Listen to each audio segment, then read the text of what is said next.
Welcome to this discussion on cannabis. We'll be exploring a comprehensive analysis of cannabis use, its effects, and the ongoing debate surrounding its legalization. Our focus will be on understanding the current scientific understanding of cannabis, its potential risks and benefits, and the complexities of its legal status worldwide. Let's begin with a fundamental question. What is the current global legal status of cannabis? The legal status of cannabis varies dramatically across the globe. While some countries have fully legalized it for recreational and/or medicinal use, many others maintain strict prohibition laws with varying degrees of decriminalization in between. Germany's recent legalization is a significant development, but it highlights the ongoing global evolution of cannabis policy. A map depicting the legal status in different countries as of 2024 can be found on Wikipedia. Given this wide range of legal approaches, how do we compare the harms of cannabis to other legal substances, such as alcohol? Is it truly as benign as some claim? Direct comparisons of drug harms are complex. Factors like toxicity, social impact, and prevalence all play a role. While cannabis is often perceived as relatively mild compared to substances like heroin or cocaine, alcohol, due to its widespread use and high toxicity, causes millions of deaths annually. Studies, such as the one by Nutt et al., 2010 in the UK, have ranked alcohol as the most harmful drug overall, considering both individual and societal harm. The perception of risk associated with cannabis seems to be shifting. How has this changed over time, and what factors contribute to these changing perceptions? The perception of risk surrounding cannabis use has been declining in the US and Europe, particularly among adolescents. This shift is linked to increased prevalence of use, fueled in part by the ongoing debate about medical and recreational use.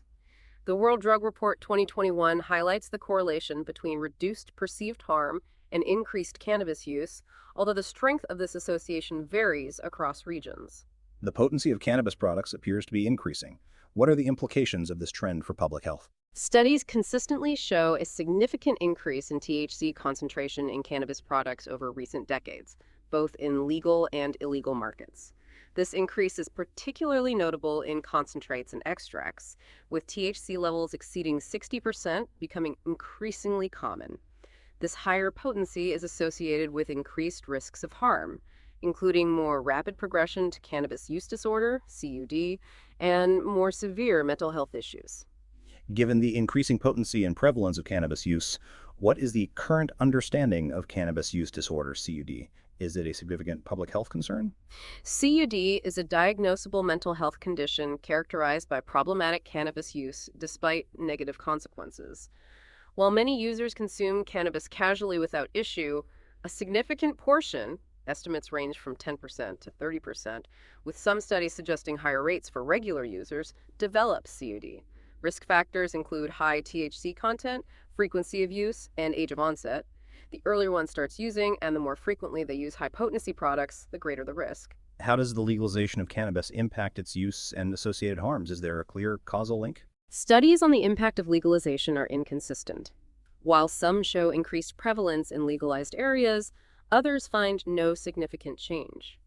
The pre-existing trend of increasing cannabis use, which began before legalization in many places, complicates the interpretation of these findings. Legalization may affect different user groups differently, and the bidirectional relationship between high prevalence and legalization further complicates causal analysis. What are some of the specific negative consequences associated with heavy cannabis use, particularly in adolescents? Heavy cannabis use, especially in adolescents, is linked to a range of negative consequences. These include impaired cognitive function, memory, attention, learning, increased risk of mental health issues, psychosis, depression, anxiety, poorer educational outcomes, and lower life satisfaction. The younger the age of onset and the higher the THC potency, the greater the risk of these negative effects. What about the physical withdrawal symptoms associated with cannabis cessation? Are these significant, and how long do they typically last? Contrary to some beliefs, cannabis does induce physical withdrawal symptoms, particularly in regular and heavy users. These symptoms, which can include irritability, anxiety, sleep disturbances, and physical discomfort, typically peak within a few days of cessation and gradually subside over several weeks. However, the duration and severity vary considerably depending on individual factors. The research on the long-term effects of cannabis on brain structure and function is still evolving. What is the current state of knowledge in this area? The long-term effects of cannabis on the brain remain a subject of ongoing research.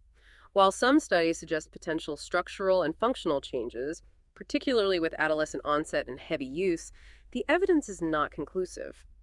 Confounding factors, such as co-use of other substances, make it difficult to establish causality. More longitudinal studies are needed to fully understand the long-term consequences.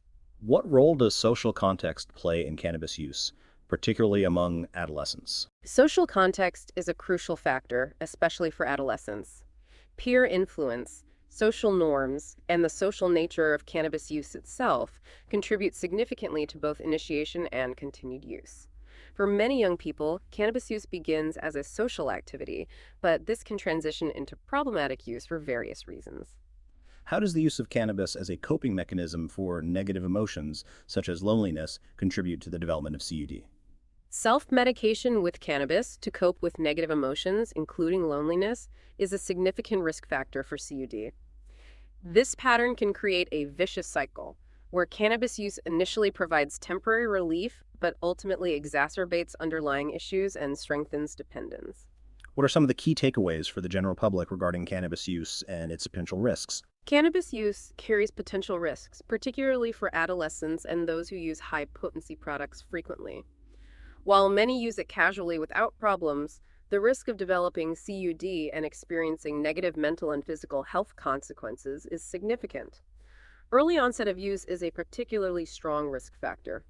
Responsible use, awareness of potential risks, and seeking help if needed are crucial. Thank you for this informative discussion on the complexities of cannabis use. Your insights have provided a valuable overview of the current scientific understanding and the ongoing debates surrounding this multifaceted issue.